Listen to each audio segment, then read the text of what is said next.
All right. So last week we talked about all kinds of different dilemmas. We talked about effective altruism and Peter Singer.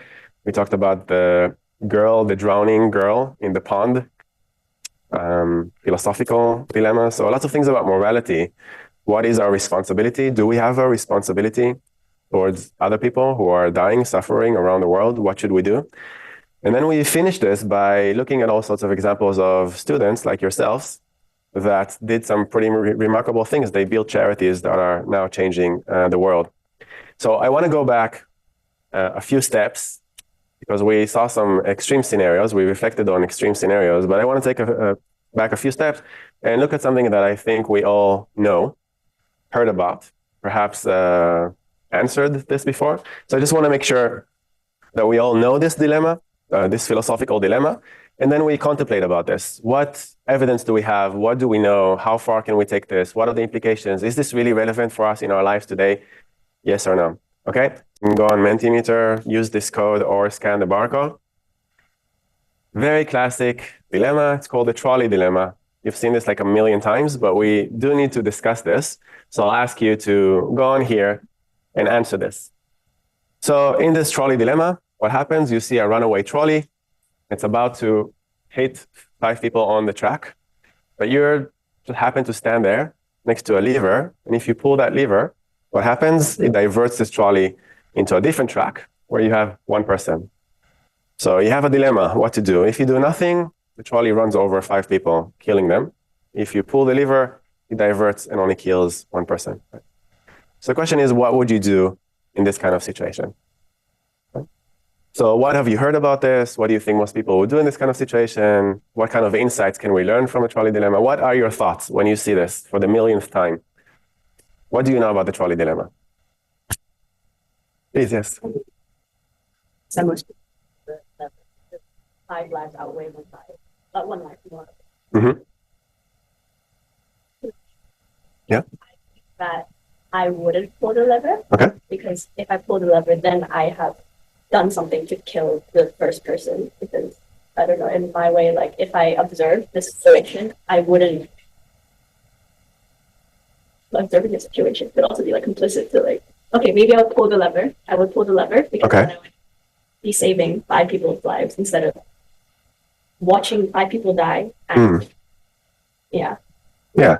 I like what just happened here. I hope you don't mind, but because it seemed like in the middle of your answer, you changed your mind, right? Can you share a little bit, like what happened? What did you realize that made you change your mind in the middle of the sentence? Yeah. Like, oh, if I just don't do anything, then it's like not my fault at all. Then it's just like, you know, I had nothing to do with the situation, but then I have a lever in front of me. I can see that the train is about to hit 5 people. So right. It's also not right to. Yeah. So the beginning, the salient thing that we had is 1 versus 5, right? And then it's like a no-brainer, 1 versus 5. But then there's another thing here. There's action versus inaction. And it seems like at the beginning, action feels like more responsibility than inaction. So if I don't do anything and people die, it's not my responsibility. I did not cause this. There's something about me pulling the lever, right? That makes me responsible for the train doing something that it wouldn't normally do in order to divert this into and thereby killing a person. Then I'm responsible for that person. But then it changed. Something about this changed, right? So the differences between action and inaction suddenly took a shift, right? So how would you, what caused that shift? Just a little bit of reflection, or there was something else about it? I did just observe everything. I did have the chance to actually save 5 people, so that I'm actually also technically a murderer in the sense of not doing anything. Yes. Yeah, I understand. Very interesting. Thanks for sharing. Great. Any other thoughts like this? Something that you want to say about the situation? When I present the situation to you and ask you what you would do in this situation, how do you feel? What's your guess, please? For me, I'll think of it as like a context. Like, context specific. And like, if I was there and it was like the first thing I said, okay, I'll save 5 people. I don't know anything about those people, but if you have some like background knowledge of those people, maybe that one person is like someone so important that like, maybe they could be someone that can save like hundreds, billions of people. So you would want to like save that one over the 5. Right. Yeah. So knowing a person versus not knowing a person, perhaps if we know 2 persons, maybe one of them is more important to us than the other, then we can make this kind of decision. So very important. So there's context. So context really matters. What is the context, right? And then there's the question of, me in this situation, what would I do under these kinds of factors that are there? Very good. Thank you. For me to ask questions to my participants about life and death situations just seemed like something very, very stressful. How can we ethically ask people about what they would do in these kinds of situations? So sometimes I worry about this when I present questions like this to you, even if it seems like, oh, it's just like a moral dilemma, right? There's a drowning girl, would you go and save? It's very stressful stuff. When we talk about morality, we ask very stressful kinds of situations. Also, it's really interesting for me, things that I don't think about, is that I don't think about the kind of factors that you think about. So for example, who do we know and who do we prefer to save? This person or that person that we know versus people that we don't know. There's all kinds of factors that when I ask my participants or when I ask you in the classroom, what would you do? What kind of things do you think about? Some things are very salient to us. Immediately we have a gut reaction that these are the most important factors, but sometimes people come up with all sorts of other things that they really care about that I didn't see before. So if you take a moment and beyond the very well-known trolley dilemma and think for a second about what does this trolley dilemma mean and what are the different factors that are there, actually you'll realize that this is a very, very complicated situation. So of course, I'm only giving you two options, right? You have a lever, you can pull the lever or not pull the lever. You have action, inaction, right? But actually, if this is a real life situation, you have other options as well, right? What kind of other options do you have if you're really in this kind of situation? What else can you do? Sorry? Yeah, let's say you can run and try to untie people from the track or warn them in this kind of just standing there, right? Do this kind of things. Yeah. Let's say that you cannot help them. They can't hear you or they're going to be run over. Very, very good example of things we can do. What else can you consider, especially looking at this kind of diagram? So I'll give you just one example. And this is typically just like we did with the drowning girl, right? So one thing that we don't see, in the drowning girl, just next to us, we have the inclination to jump in, save the little girl. But then we don't think about very similar girls out there in South America that we're not saving, right? Similarly here, there's another version of this. And this version is the following. So it's a slight twist to this. So the twist is, so what happens if it's still 5 versus 1, and it's still action versus inaction, but the action is not pulling a lever. The action is you're standing on a bridge and the trolley goes under the bridge. And in order to save the people, you need to push the person in order for them to fall on the track and block the trolley from killing 5 people, right? So in this kind of situation, you have 5 versus 1. It's also you're taking action, but it's not pulling a lever. This is about pushing somebody from the bridge in order to fall on the track, and then you'll save 5 people. 5 versus 1. So any thoughts about this? In this situation, what would you do, Steve?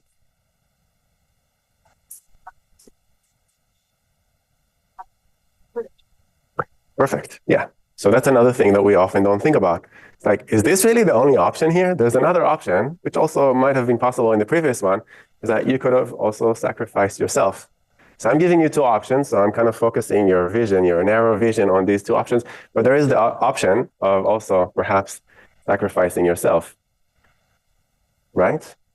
So it's not only whether you would push this person, and sometimes you could ask, maybe I know this person, will I push somebody that I know, somebody that I don't know, in order to save these 5 people, what would I do? And then there's the option also of me jumping in order to stand in front of the trolley and block it, right?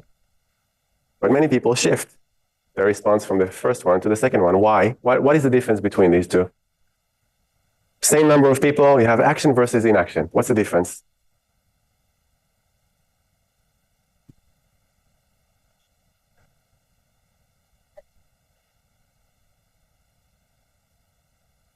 Yeah, but you just push them. They're flying. You're just causing them to fly. They happen to die afterwards. It's just yeah, it's interesting. But what is the difference between those? What is it about the lever is doing it or I'm doing it? Yeah, passive active, right? Maybe the touch, or maybe the person was going to resist. Is he going to fight? What are you doing, man? Don't push me. I don't want to die. Not exactly. So there is something here that's different. So here's a factor that we didn't think about, and now it's becoming very salient. And the more that we think about it, the more we realize this is actually a very complicated kind of scenario, right? Okay, you were fast to, yeah. So we had two versions of this. One of them is whether you push the man, and here's whether you would sacrifice yourself. So very interesting dilemmas. So we had the first classic one, then we had the second one, where are you going to push the person? And the third one that we often don't think about is that would you sacrifice yourself in order to stop the trolley? Okay. Do you know any other interesting versions of the trolley dilemma? There are many, many. You've seen these before, right? Come across these. Maybe you're tired of these. I know that I am. I've been running this in various versions for a very, very long time, but I really like seeing all the comedy that comes up to make fun of the trolley dilemma. So here's like a driving test. Well, for the last part of your driving test, you see an old man and a young kid. What do you hit? Okay, so you see an old man and a young kid. What do you hit? So you've seen this before, right? So what's the answer? Yeah, very good. The old man? Well, I mean, the kid has his whole life ahead of him, so I would hit the old man, right? The brakes. You'd hit the brakes. Sometimes just the way that we ask the question and just seems a little bit off, and people just don't understand this and do something differently. There are many, many different versions. So there's like websites dedicated to this. You can go and open these websites. So they play around with this, so saying, you know, there's like gambling, so there's a chance of which one it's going to go to, and all sorts of other things. I like this one because sometimes people say, let's say that the trolley already killed a bunch of people, and then, you know, if I divert the trolley now, it would be unfair to all the other people it already killed. So I think this was in the context of Biden deciding to waive all the tuition for the people that have debts in the US. And people said, no, but when I studied, nobody waived the debt for me, so please don't waive it for them as well. So I like it that people try and make this into a trolley dilemma, and then it just seems a lot more obvious what the answer should be. So we can use trolley dilemmas in all sorts of different ways. Do you know this? Have you heard of this? So it seems like the trolley dilemma actually has a solution. Do you know what the solution is? How to solve the trolley dilemma?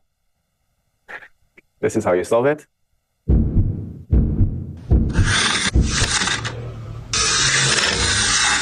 If you get right at the right second, then nobody gets hit. So, lots of comedy and stuff, absurd trolley problems, the Mona Lisa versus 5 people, what would you do? You can go and have a look and observe all of that. Here's a really interesting comics about the superhero, the trolley man. Oh no, there's a ship with all the people sinking, help us, don't worry, I can save them, hooray, I just need to kill one of you in order to activate my powers. So who am I going to kill? So just an interesting thing. So this whole thing started in the 1970s with Philippa Foot, and she introduced this kind of dilemma to us of 5 patients at a hospital expected to die soon, 6 men undergoing a routine checkup at the same hospital. The surgeon says the only way to save these 5 people is to slay the 6th person, transplant healthy organs into the 5. What would be the morally responsible thing to do? So this seems very extreme, and you think this would never happen. But actually, during the pandemic, we had situations that get very close to this, when we had a very limited number of ventilators. So for example, when we say, okay, ventilators only go for, at the beginning, because at the beginning, there were only elderly that were getting COVID. So we hooked up the elderly to the ventilators. But then at some point, people were saying, but we need to protect our young. And then the little kids started to get COVID and get seriously hurt by this. And the question is, what should you do? Should you unplug the elderly in order to hook up? You have very limited number of ventilators. Should you take it from the elderly in order to hook up the babies? So people in hospitals face these kinds of dilemmas all the time, unfortunately, not so much to slay the person, but in the decisions that they make under very limited resources. Sometimes you have versions of this trolley dilemma. So during the pandemic, we understood more and more some of the implications of the trolley dilemma. Now, this is a very interesting line of research by people who I happen to know, so social psychologists. What's interesting about this case study is that you can see here, so this is the name of the Journal of Experimental Social Psychology Journal, and this is also Journal of Experimental Psychology Journal, which is considered to be a very reputable journal in the field. And it just so happens that 2 teams who are very well known, had the same research idea, and they conducted exactly the same kind of research, and they submitted this to the journal at exactly the same time. So sometimes this happens in psychology or in science. And it just happens that this team got there first. So they finished the peer review process before this team finished the peer review process. So they didn't want to reject the second one, so they called the second one a replication study, even though they had nothing to do with one another. And they had an interesting question. And the question was, on the Mentimeter, it looks like this. Yeah. So which of these two would you trust more? So let's say that you heard or you saw in classroom, we had a response about how would you act in a trolley dilemma. So some people would respond this way. Some people would respond a different way. Some people would say, I would not pull the lever. Some people say, I would pull the lever. And we generally differentiate these two into two different categories. A utilitarian that says 5 is more than 1, therefore save the 5 and kill the 1. So someone who answered that the right thing to do in a trolley dilemma is to pull the lever. And then there's the odontologist, and the odontologist says this is not relevant for this kind of thing. Me taking action is me causing change in the situation, therefore do not do this. And the question that these two scholars had to ask people is that, let's say that you know the answer, somebody answered this kind of thing. Who would you trust more? Who would you rather have as a friend? Who would you rather have as a romantic partner? So it's interesting just exactly what the conclusions are. So it says across 5 studies, we show that people who make deontological judgments, so the ones that don't pull the lever, are preferred as social partners, perceived as more moral and trustworthy, and are trusted more in economic games.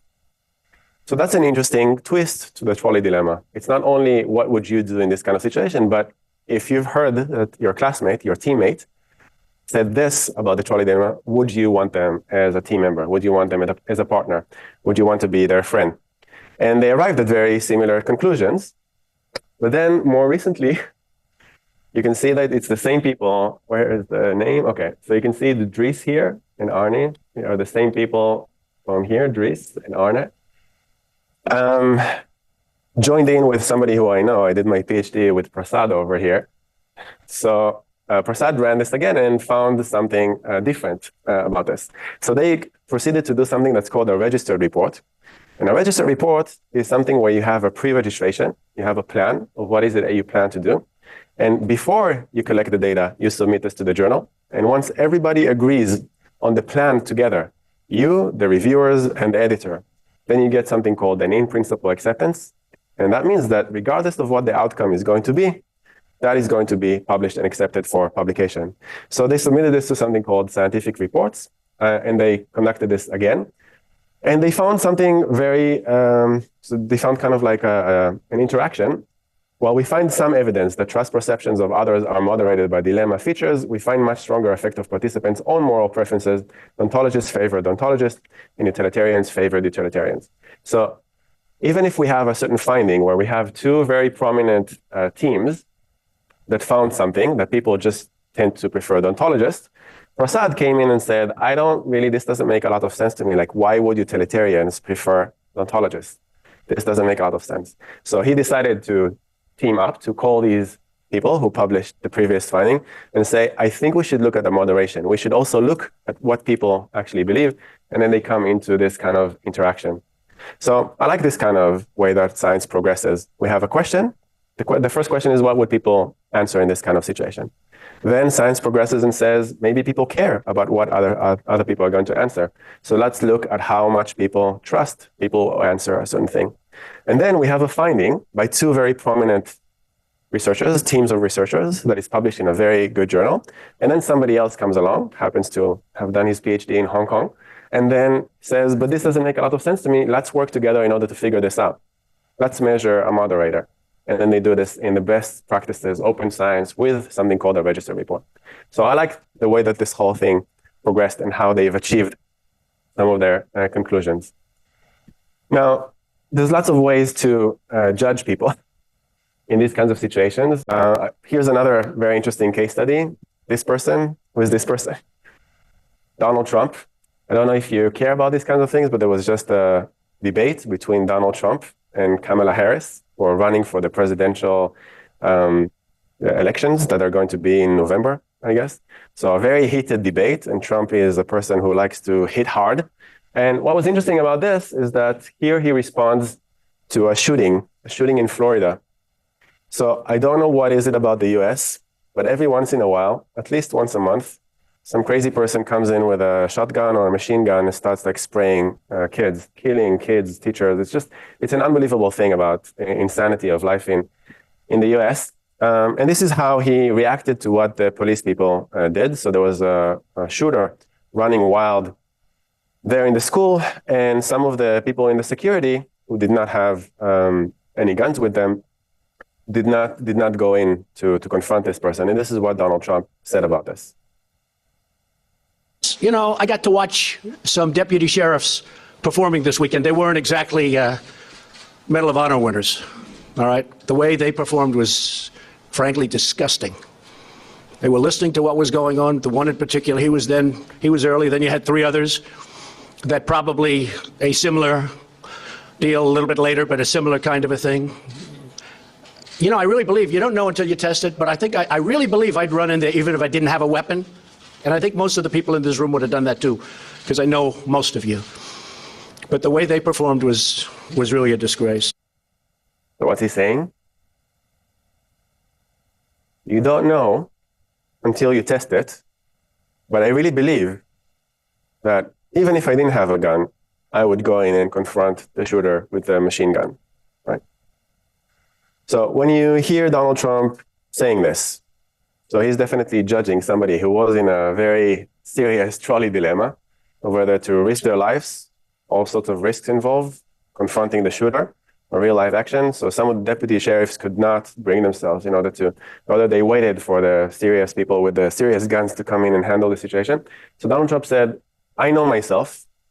When I'm in this kind of situation, if I would be there, then I would go in and I would do something about it. Not just him, but he also knows everybody around him. And he believes that they would also act in this kind of situation. Do you have any questions for Donald Trump? What do you want to ask Donald Trump about what he just said? Please, yeah. Well, what are you planning to have a conversation with the shooter? Like, what are you expecting? Yeah. So what do you think he's trying to do? What is he expecting? Why is he saying this?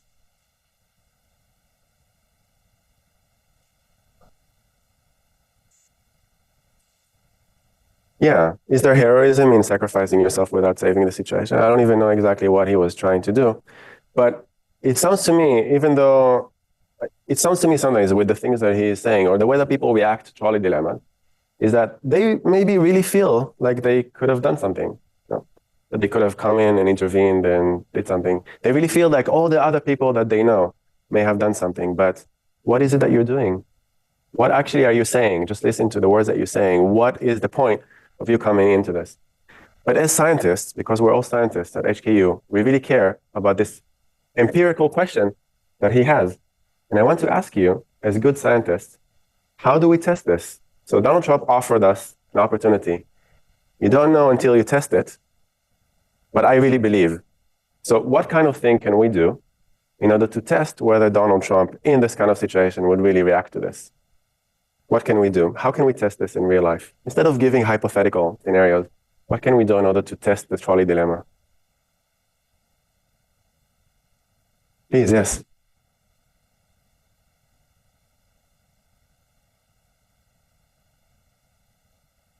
VR, yes. Terrified if you're a car without experience, running in, shoot, and want people to save your ass. But then, Excellent. Yeah. So a simulation of sorts, a VR. Have you tried the VR lab at the psychology department? They have a good VR lab. It's quite convincing. They do other things like driving and, you know, there's a space where you can walk around. But they have some cool experiments. You can sign up for some of the experience and make money at the same time. So VR is like a nice way to do this. Our VR is not like the best in terms of the resolution or how realistic it is. Still have a way to go. But I went to some of the, I think it was in Causeway Bay. There's some VR games, which are pretty good, shooting aliens and all of that. Some of them come very close to feeling like you're really in the situation, like you have some things to see, like it tracks you where you're going and where you're pointing your head and everything. So cool stuff. VR, excellent way of doing this. What's the disadvantage, the weakness in VR? Is this really the situation? Is this going to answer the question regarding Trump? Is this going to help us? So let's say I have access to Donald Trump and I hook him up to this VR, I invite him here for HKU, and we have this really nice simulation of the shooting. What's going to happen? Is this going to give me the answer to my question? What's the problem in studying trolley dilemma in real life? What's the problem with this? Yeah.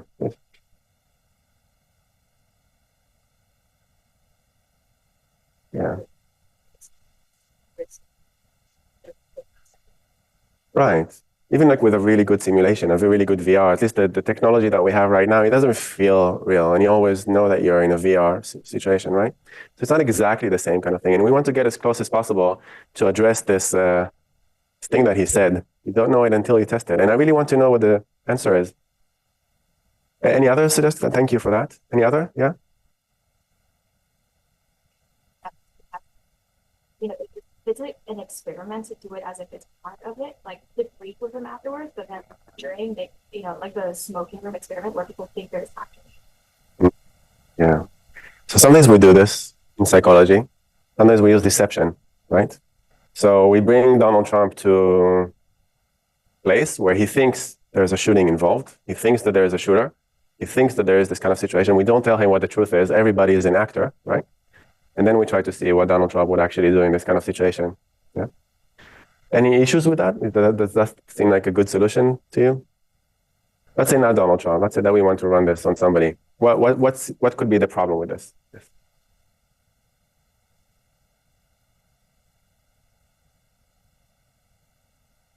Yeah, we're not going to give him a real gun. We're just going to see how he's going to react. For him to feel like he is shooting, but to see whether he will shoot. Right?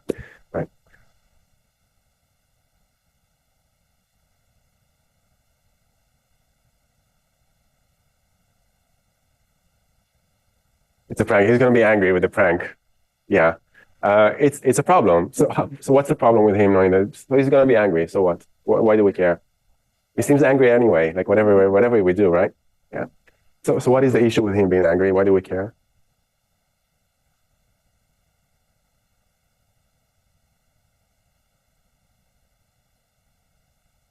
Okay.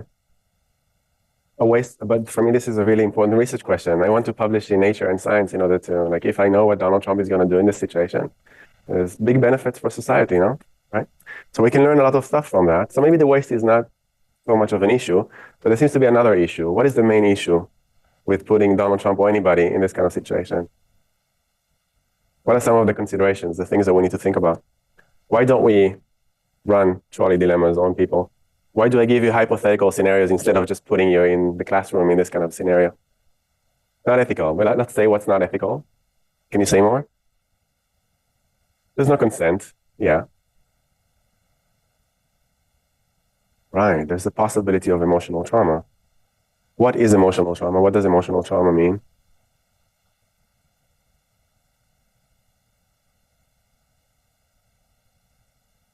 Interest. Consequence. Right. Yeah. Very good. So starting from anger all the way to all sorts of distress and life implications, having to live with what it is that you've done, thinking that it's going to be a real thing. So for a long time, as somebody who studies trolley dilemmas, I did not think that there is a good solution to studying trolley dilemmas in real life. But surprisingly, in the last few years, so there are at least 3 ways that we can think of how to test Donald Trump to see what would happen in a real situation. But we will take a 5-minute break before that. So 5-minute, refresh yourself, come back, and we'll see how to do trolley dilemmas in real life. Is how do we test the trolley dilemma in real life? We understand that we have some ethical concerns. We're afraid of the distress, perhaps anger, the consequences of what happens if somebody really knows what's going to happen with them in real life trolley dilemmas. So Dries over here, together with Arne, published this paper, which is a very interesting paper that made a lot of noise. And the paper is called Of Mice, Men, and Trolleys, Hypothetical Judgment versus Real Life Behavior. So what did they do? First, people came in to the classroom, to the lab, and they answered hypothetical trolley dilemmas, just like the one we did at the beginning of the session. Yeah. Then they left, and a week later, they came back to the lab, And in the lab, they did the trolley dilemma in real life on mice. So what happened is that you would walk into the lab, and there would be 5 mice there, and there would be a countdown, that says in 10, 9, 8, 7 seconds, they are going to be zapped and killed unless you push that button and shift it to that mouse being killed. Okay? And then people really have to react within the counter time in order to save the 5 mice and move into the 1 mouse. Okay? Just to be clear about this, it is about mice, and mice are very different from people. But even in this situation, it was deception. We did this deception because we still need to have the situation where people really believe that animals are going to be harmed. But at the end, no animal was harmed. No mice were killed. All the mice survived at the end. But participants coming into the lab really thought that they're in this situation. Before I ask you a question about what you think about this kind of experiment, I will just say that their main finding is that what people think they would do is very different from what people actually do. So what people answered in the first week when they came in and they answered hypothetical scenarios was very, very different from what they actually did in the second week. Okay? So to those who just came in, I will just say that the way that we're testing trolley dilemmas in real life is that Dries over here in this paper ran this on mice. So in the first week, they did hypothetical scenarios like the one that we did. The second week, they came back, hopefully forgot what it is that they answered, and then they faced a situation where 5 mice were going to be killed unless you push a button within 10 seconds, and then 1 mouse is going to be killed. No mice were killed, but people really thought that some mice are going to be affected. Okay? So this is the main finding. What people answer in hypothetical scenarios, what you just heard Trump say about what he would do, is very different from how they actually acted when it comes to saving or not saving mice. Okay, in the trolley dilemma using mice. Okay. What are your thoughts? What do you think about this kind of solution? Please? Yeah, so I think this is how they got this past the ethics review. So every time we run a study, we need to apply for IRB. We need to ask for ethical approval. So just like you said, very big difference between whether people think they killed humans versus whether they think that they killed mice. So the ethics committee in his university, it's Ghent University in Belgium, decided that it's okay for people to stress over the possibility of them killing mice. Of course, like you said before, debriefing, sitting down with them and said no mice were killed in this exercise. We just wanted to test what is the connection between hypothetical scenarios and what people actually do. But as far as I know, the first study that actually looked at what's the connection between what people say that they would do and what people actually do. Any other thoughts? Convincing? So it's enough for us to bring Donald Trump to the lab in Belgium, present him with the situation, and then see what he would do, right? There's no risk to him, but at least we can know what he's going to do with mice in this kind of trolley dilemmas, right? Any thoughts before we move on? Can we do better than this? If Dries was able to come up with this kind of solution, is there any other solution for us to really test this? Not with mice. We want a little bit more than this. So ethics committees have not approved, as far as I know, to allow researchers to study this with humans. However, and this happens quite a lot, and we'll see this throughout the course, every time that an ethics committee does not allow us to do something, who does this at the end?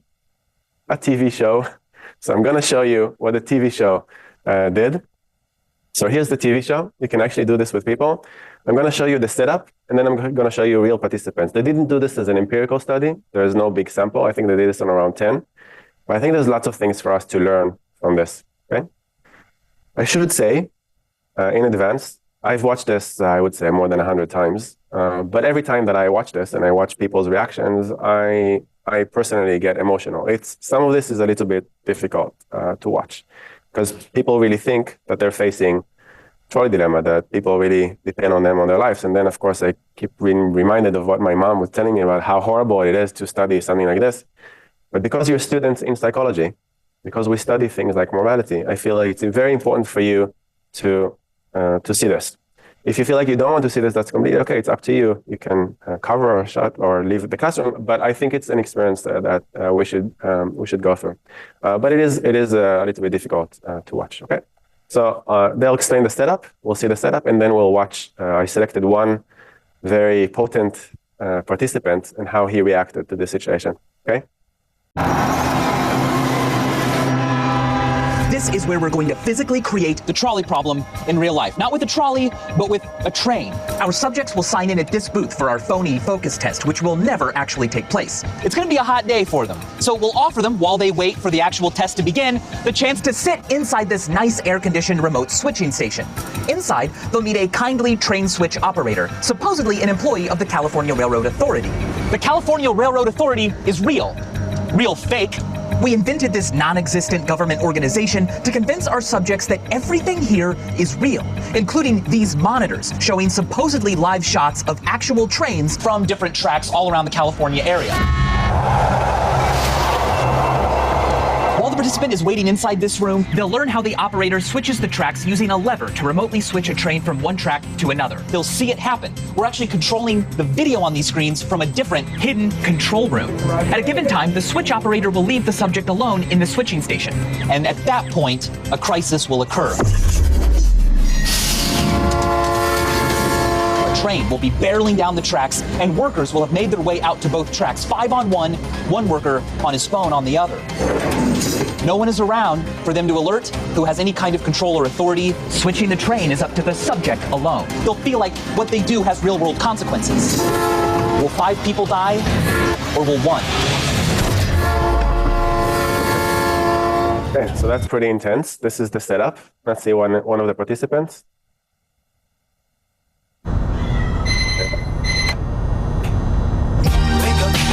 I'll say. It is quite the test. At this point, one subject had switched the tracks and 5 others had not. But we weren't done yet. Meet Corey. Here, have a seat. Much obliged, thank you. This is cool. This whole module will interconnect with the entire nation if we wanted it to. Right. You know, but right now we're looking at just track 1 on the left, track 2 through there. These are many, many miles away. Yeah. But they're all live feeds. Surveying the scene, Eagle's point of view. Yeah. Let me see what this is. Okay, I'll be right back. Okay, got it. He's remaining engaged. Here come the workers. Oh no. Attention, object on track. Yeah. So he realizes there's a potential problem. I think he's gonna go out. Attention, train approaching. There's a train coming. Okay. Attention, object on track. Yeah. Attention, train approaching. Okay, he realizes there's no one there. It's urgent. Okay, so it needs to go to... Object on track. Okay, he's rehearsing what to do. Track, attention. Track 2. Do they not know? Attention, train approaching. I know, you Attention. should see this. Object on track. Attention, train approaching. Attention, object on track. Attention, object on track. Get out. End of test. Okay, good. Everyone is safe.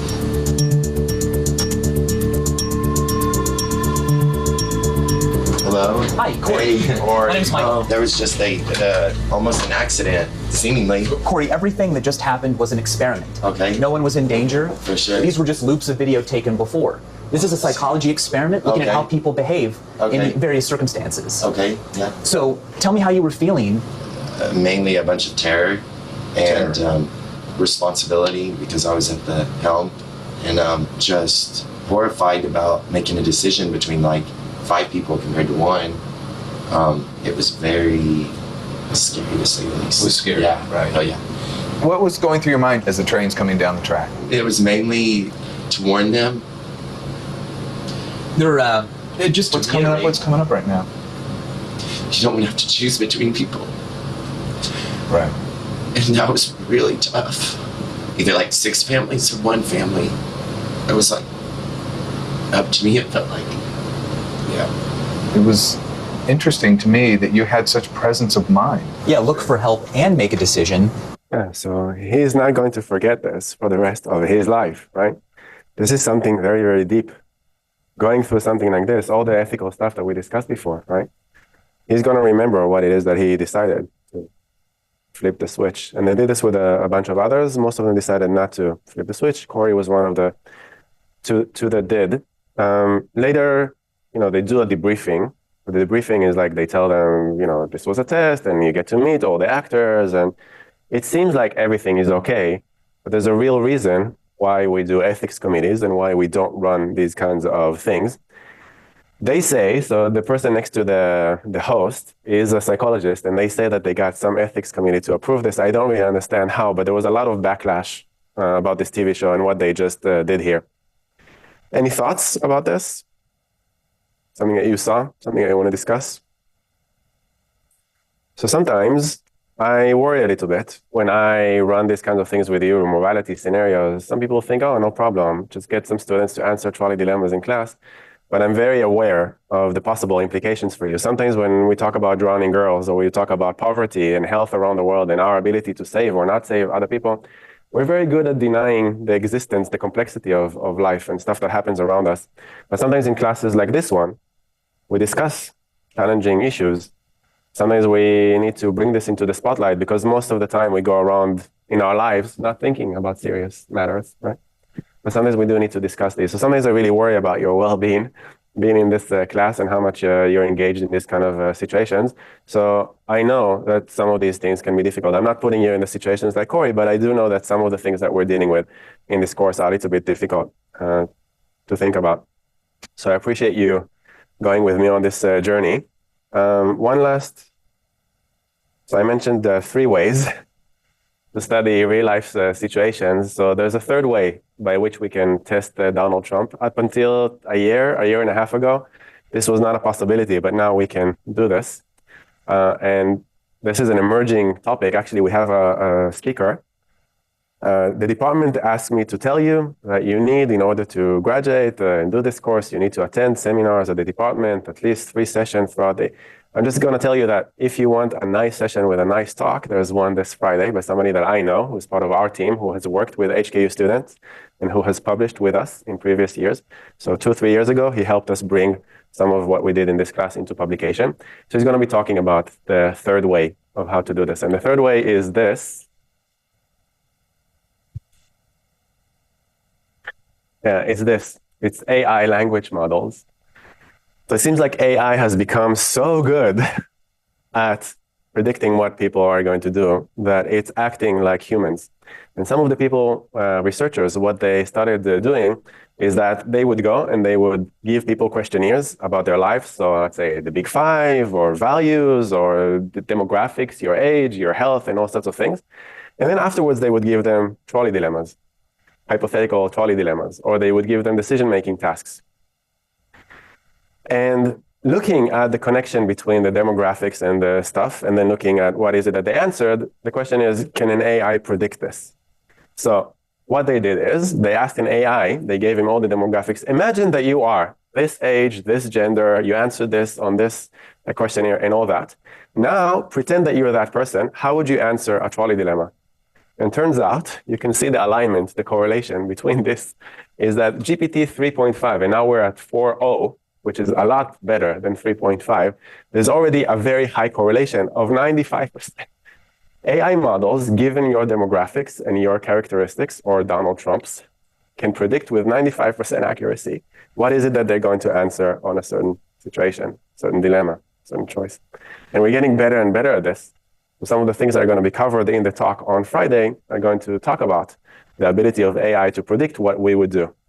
And this seems almost scary because up until not too long ago, I needed to pay a lot of money to participants to come into the lab. But now there are services online that tell me we can just simulate people for you, and you will have the same quality of data. 99%, it will be the same data. So you don't need to pay all this money to real participants to do this. We'll just simulate some participants for you.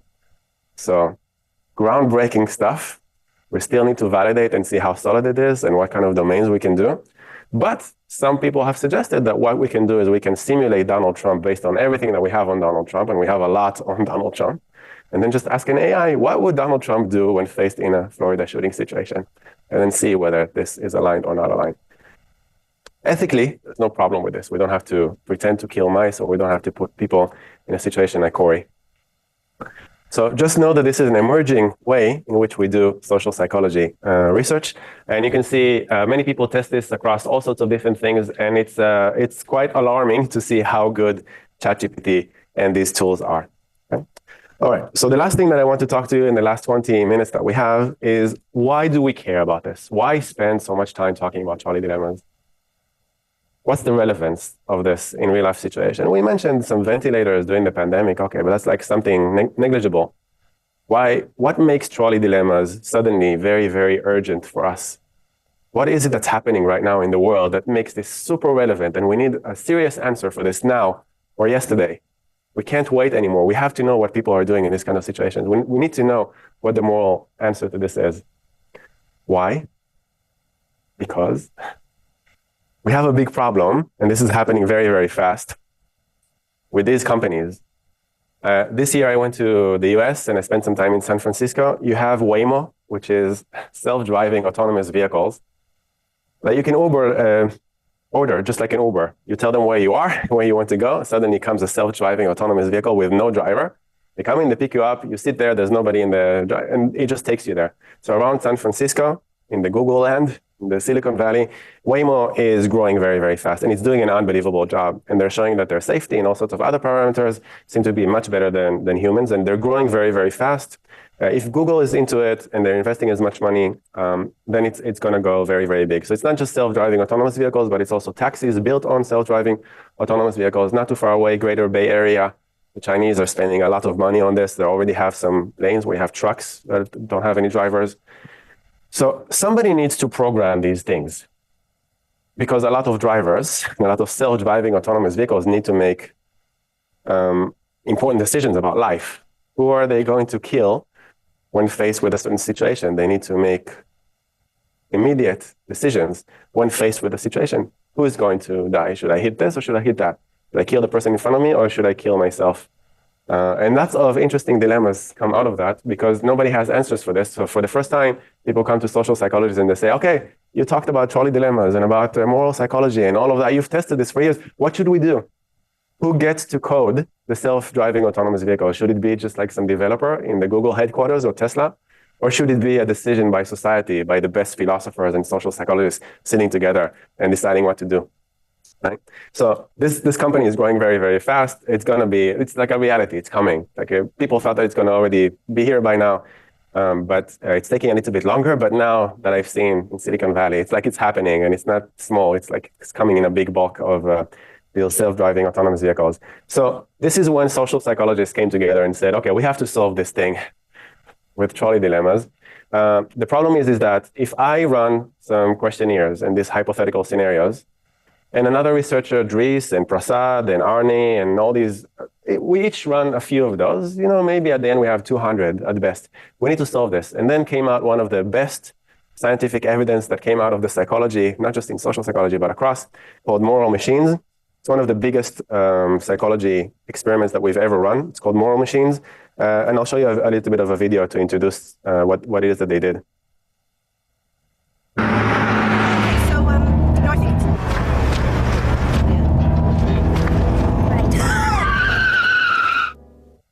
Who would you save? The pedestrian in the road or the drivers in the car? It's not easy, and yet that's the kind of decision which millions of autonomous cars would have to make in the near future. We program the machine, but who do we tell it to save? That is the setup of the moral machine experiment. There are so many moral decisions that we usually make during the day we don't realize. In driverless cars, these decisions will have to be implemented ahead of time. The goal was to open this discussion to the public. Some decisions might seem simple. Should the car save a family of 4 or a cat? But what about a homeless person and their dog instead of a businessman? Or how about 2 athletes and an old woman instead of 2 school children? The problem was that there were so many combinations, so many possible accidents, that it seemed impossible to investigate them all using classic social science methods. Not only that, but how do people's culture and background affect the decisions that they make? The only option we had really was to turn it into a viral website. Of course, it's easier said than done, right? But that is exactly what the team managed to do. They turned these situations into an online task that people across the globe wanted to share and take part in. They gathered almost 40 million moral decisions taken from millions of online participants across 233 countries and territories from all around the world. The results are intriguing. First, there are 3 fundamental principles which hold true across the world. The main results of the paper for me are first, the big 3 in people's preferences, which is save human, save the greater number, save the kids.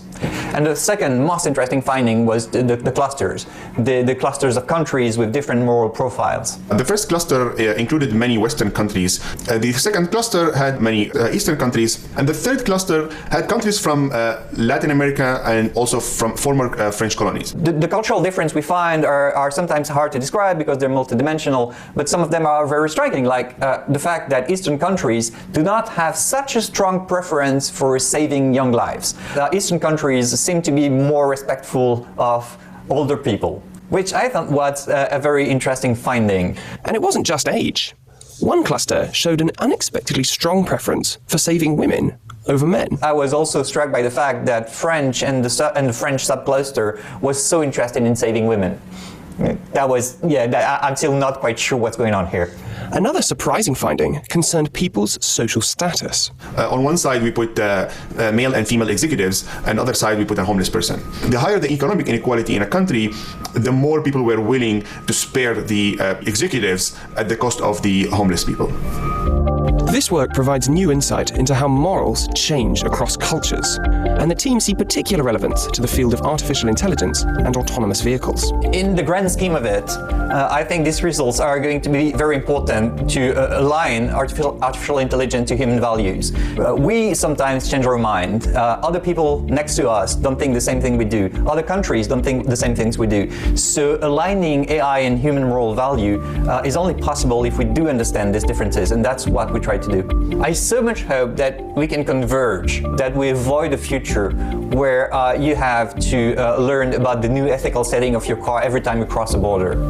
Yeah, can you imagine a situation where every time you get into a car, you need to try and understand the moral decision-making of that car just to know what's going to happen with you as somebody in the seat inside the car. So very interesting research, very, very impactful. A lot of stuff is coming out from this research team, but sometimes you can solve all sorts of things in social psychology, but just crowdsourcing this. So if you go to the actual website, we're not going to go into this now because we don't have enough time, but you can set up your own experiment. So you have all these different things that you can play with, like what the light was and who is against who and how many people in the car, outside the car. So you can play with everything over there. You can set up the experiment that you want. You can post this on the website, and then millions of people will come in and answer your experiment. Then together, with crowdsourcing everybody's experiments and looking at how people answer this, then they can aggregate this by looking at tens of millions of people answering these kinds of situations. Yeah, so this is the moral compass. I'm going to skip this, but these are the important things. You can see which of those speaks to you, but there's all sorts of interesting findings here.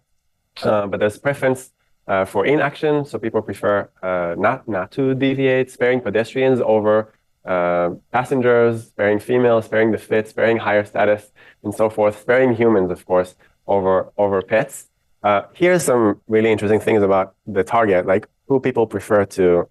And I study judgment decision-making, so I study a lot of cognitive biases, and there's some pretty interesting stuff hidden all over here. So you can have a look and see which ones pop up for you. But just as an example, you've got an athlete compared to a doctor. So people have a preference for saving the doctor over the athlete. What else do you see that's interesting?